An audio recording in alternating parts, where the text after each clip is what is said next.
Alrighty, folks, we are inside the One Rental at a Time School Community. This is where we take the wonderful One Rental at a Time audience and we merge it with all of our millionaires. Today, we're talking with the one and only Anna REI mom, Kelly, and we're going to go to questions from the audience. Anna, how are you?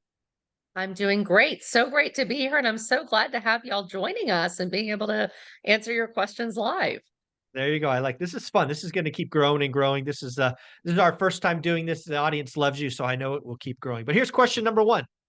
What are the fundamental economic principles that every investor should understand? Anna, why don't you and I play ping pong? We'll go back and forth two or three times. What's the number one thing you think a investor should understand? Economic principle.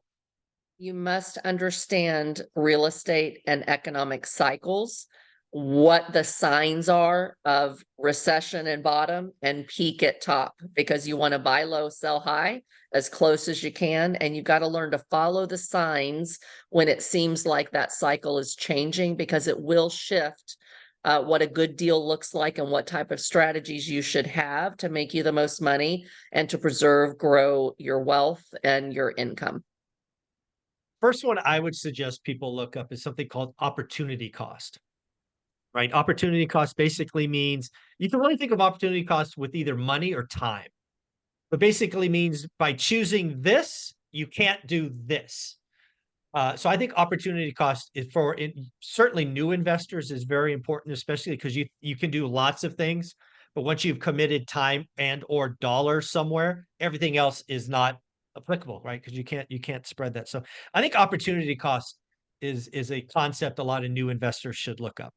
What do you think number two on it? Absolutely. Yeah, and I think just piggybacking on that, the most important thing really, and I see a lot of people make mistakes about this, they're going after the tactic instead of what is the real strategy that's best for them. So what I mean by that is they say, okay, I see so and so doing self-storage, so I'm going to do self-storage, or I see Anna doing multifamily, so I'm going to do multifamily, or Zuber's doing single, so I'm going to do single. Really, you're getting the cart before the horse. So the most important fundamental thing is to know you.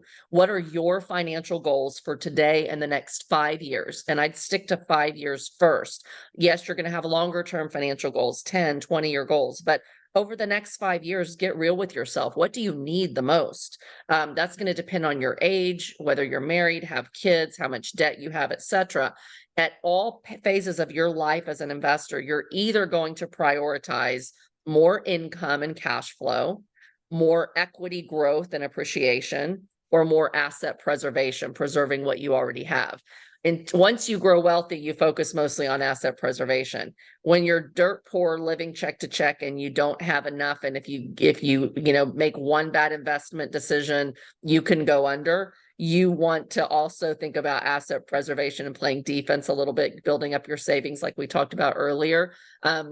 But most people are in the income building stage. So if you want to start adding additional income so that you can start living below your means, then you only buy cash flowing property, Michael, right? You don't go buy something that's a development project with a bunch of upside that's going to cost a lot of money that has a lot of risk, because then you might go negative into your own budget and your own W-2 wage to cover your investment losses temporarily. So if you need income, buy cash flowing properties, don't buy alligators. If you don't need income and you got a secure job and a spouse that's working, you might take more risk for upside and growth and not care about cash flow because you're looking for that equity appreciation, things like flipping houses or development. So your decision and your niche and your strategy should be led by what is your number one financial goal for the next 5 years?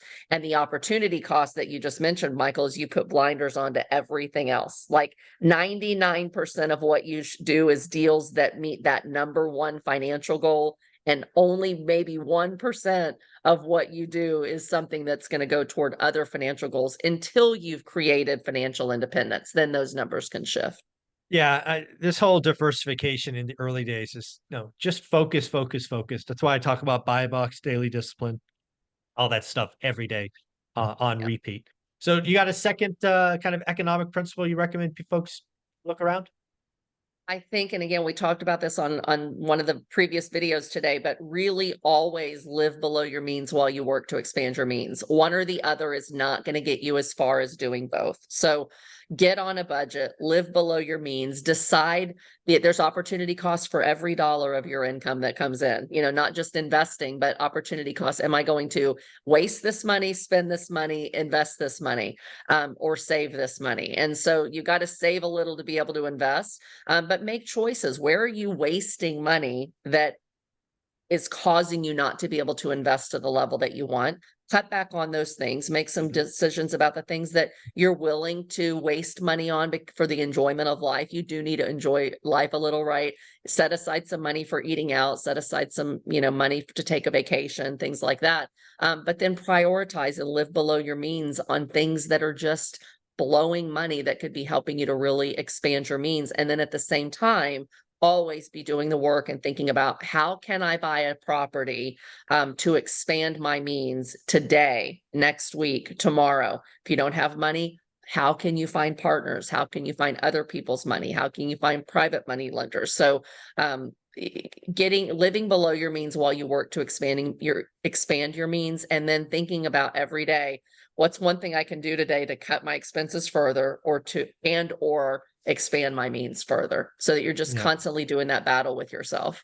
Yeah. So Anna, we're going to come back to you for one more, just so you know you have one more coming. But my second one is something called price elasticity, right? Items typically are inelastic or elastic. This is very much a geeky economic term, but it's really, you need to understand from a housing perspective, home prices are very inelastic. And this is what a lot of the doomers and crash bros got wrong. They assumed houses were like meme stocks or crypto coin. They are simply not. These are homes. These are sticky people anchor, all of these things going on. I think a lot of the clowns talking about home price crashes do not understand what is inelastic and elastic. And that was done to their detriment and their followers. So Anna, what is the third one you have? And we'll move on to question number 2. Sure, kind of along those lines, you've really got to think and invest long term, not short term. You Yeah. have to be able to look at the fundamentals and say, I'm buying real estate because over the long term, it's going to grow me cash flow, grow me equity, have mortgage pay down, have tax benefits, allow me leverage to scale faster than in other things. And you have to keep that patient, long-term, boring approach, one rental at a time. If you are looking at short-term, flipping properties, wholesale properties, flipping apartments, having to know what it's going to be worth in a week or a month or 2 months or 3 months, you're going to make yourself a nervous wreck and you're going to get You're going to analysis get paralysis. got. You're going to get You've got. got to say, what's a good deal for today? Over the long term, these properties are going to cash flow and have all the benefits that we have in real estate. And over the long term, they're going to go up in value. They're going to go up in income. My expenses are being paid down, my mortgage. So think long term. Wealth is really built in long term investments, not the short term home run deal in a lifetime. Those don't come really that often, but they're all out there to distract us. I'm not going to get wealthy on a meme stock. I might with a little bit of money, but I'm definitely going to get wealthy on buying real estate and holding it for the long term. Absolutely. I guess the final thing to talk about it from an economic perspective, we've really got to go to the first 2 classes you take as an economist, and that's macro and micro. Really got to understand, a lot of us live in the macro, but you really make decisions in the micro. And especially if you're following one rental at a time, everything we talk about that you should be doing, buy box, daily discipline, the blinders, as Anna was talking about earlier, it's all micro. So don't confuse them. A lot of new wannabe economists confuse macro and micro, right? They will take a micro analysis and expand it to macro, or vice versa, which is even worse. So be very, very careful. If you're going to research macro, talk macro. If you're going to research micro, talk micro. They are very, very different. And you can get in trouble if you kind of confuse those. So there's our 6 economic things that you should think about. We'll go on to question number 2. I'm actually going to reverse the order.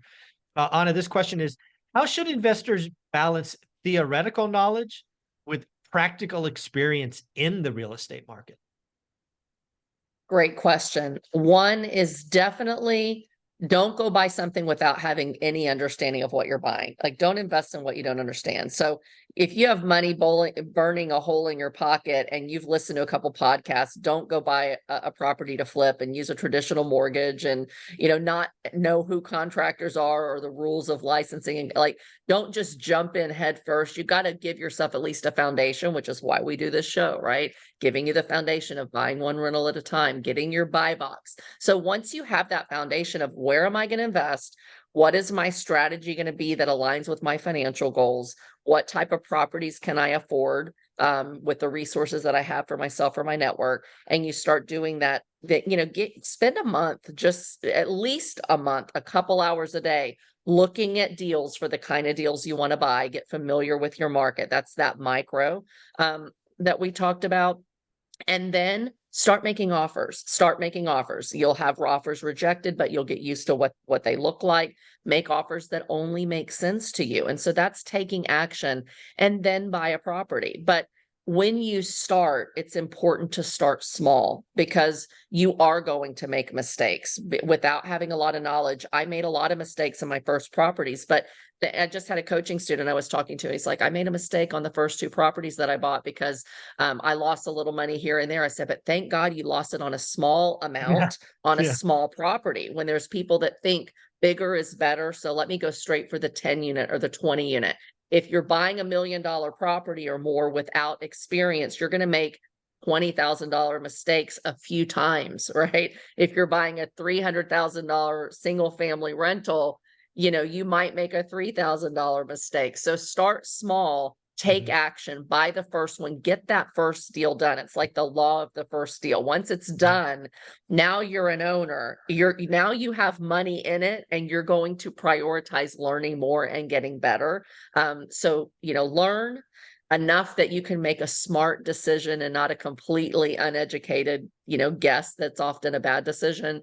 Buy the property, keep learning, make small, mistakes. Don't let them stop you. Look at it as, you're going to learn the most in your mistakes that cost you a little bit of money, because they hurt more. So Hurt that more. theoretical Yeah. becomes real, and you go, I'm not doing that again. Now I'm going to do it differently this time. But just keep learning from those mistakes, looking at as cost of education, and keep moving on.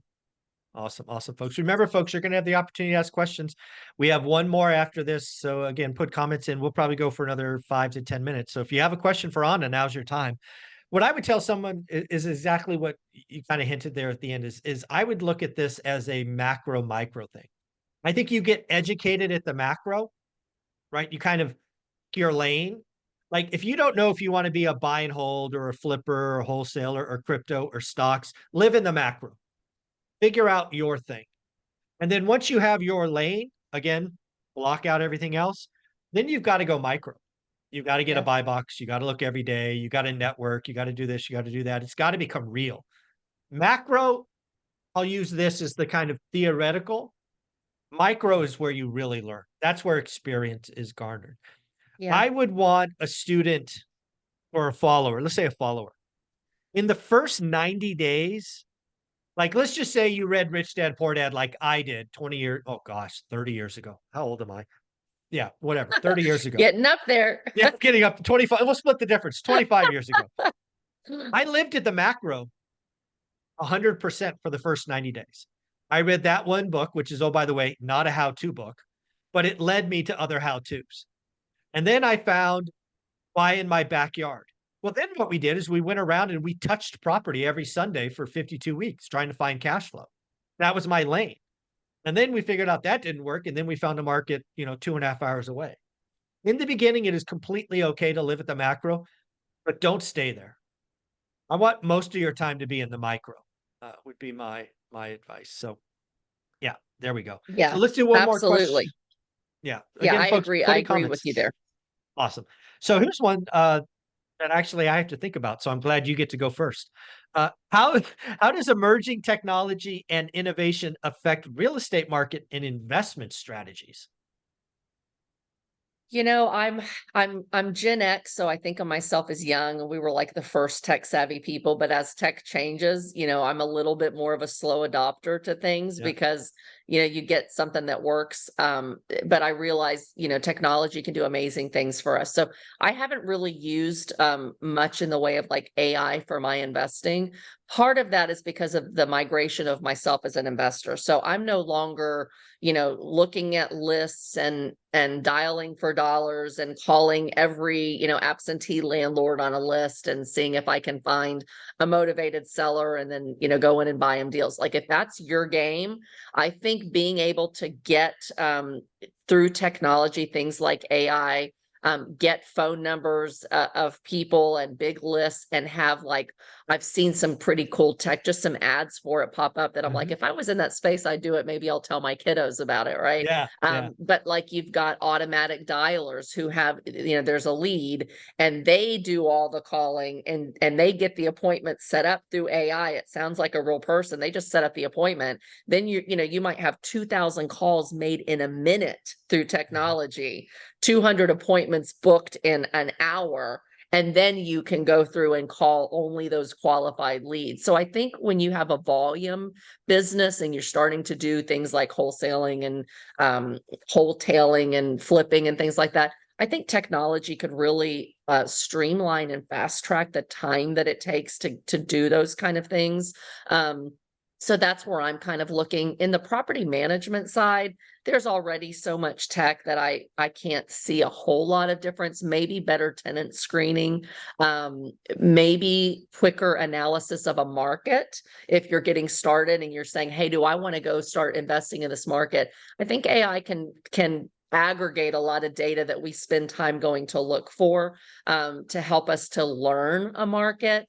But so far, I haven't used a lot of new AI, new technology to really make a huge difference in what I do day to day as a larger multifamily operator yet.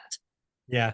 I'm kind of in the same line. I look at AI as if you are in the business like Jason Pritchard or Adrian Hernandez or Omar who run big teams, AI is certainly going to help you chew through data, probably helps you market better. I've seen some pretty impressive AI generated marketing.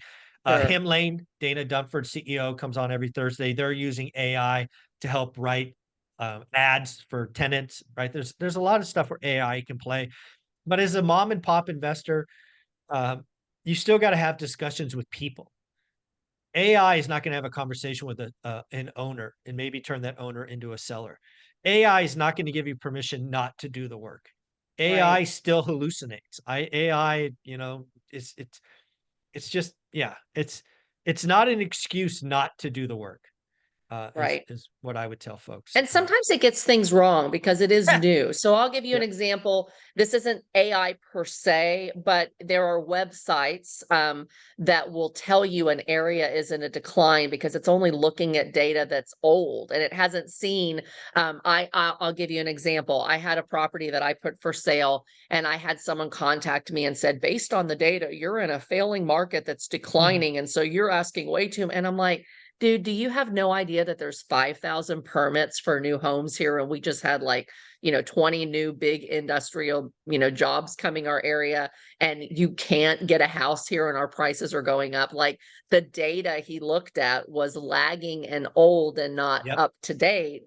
But he thought based on his source on the internet, Google was right and I'm an idiot. He didn't know yeah, I'm the multimillionaire that has more yeah, properties in this area than any other owner in my area. So I know my price. So when you yep, rely on tech and you have stupid conversations with people who really do know better in the real yeah, world, you're just going to sound like an idiot and you're never going to get offers done. So you have to be yep, really careful. I just share that story because it yeah, it made me laugh, and yeah, my kids will say, "Mom, you're so wrong. Google said this or Wikipedia said this." And it's like, oh my uh, gosh, like yeah, the bots that created the page yeah, make you think you're smarter than your parents. And I think we just have to be careful of that because I think yeah, technology can give us an edge, but in the real world, day-to-day real estate, especially if you want to become a local market expert and really grow a portfolio, it's all about touch and relationship. The deals are going to come to you through relationships and the people side of the business. And I don't think that's going to change. yeah. All right, the final question. I'm so glad this is the final question. Will you be in Vegas for the next ORAT event in February 2025, Anna? What's going on?